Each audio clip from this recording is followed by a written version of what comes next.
বাঘাইছড়িতে বিজিবির অভিযানে বিপুল পরিমাণ ভারতীয় মদ ও সিগারেট জব্দ। রাঙামাটির বাঘাইছড়ি উপজেলায় সীমান্ত এলাকায় অভিযান চালিয়ে বিপুল পরিমাণ অবৈধ ভারতীয় মদ, সিগারেট ও কসমেটিক সামগ্রী জব্দ করেছে বর্ডার গার্ড বাংলাদেশ বিজিবি।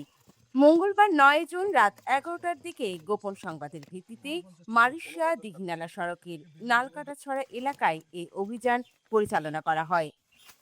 অভিযানে নেতৃত্ব দেন ২৭ বিজিবি মারিশাজনের সহকারী পরিচালক এবি হাফিজুর রহমান। বিজিবি সূত্রে জানা যায়, অভিযানের সময় দ্রুত গতিতে আসা একটি মোটরসাইকেলের দুই আরোহীকে থামার সংকেত দেওয়া হলে তারা মোটরসাইকেলে থাকা একটি বস্তা ফেলে পালিয়ে যায়। পরে ফেলে যাওয়া বস্তাটি তল্লাশি করে ১২ বোতল ভারতীয় মদ, ৩৯ কার্টন অবৈধ ভারতীয় সিগারেট এবং বেশ কিছু কসমেটিক সামগ্রী উদ্ধার করা হয়। জব্দকৃত মালামালের আনুমানিক বাজার মূল্য ১.৫ লক্ষাধিক টাকা বলে জানিয়েছে বিজিবি। ২৭ বিজিবি মারিশাজনের zone commander lieutenant colonel Zahidul Islam Zahid PSC ঘটনার সত্যতা নিশ্চিত করে বলেন, সীমান্ত নিরাপত্তা রক্ষার পাশাপাশি অবৈধ চোরাচালান, মাদক পাচার ও পুশ ইন প্রতিরোধে বিজিবি সর্বদা তৎপর রয়েছে।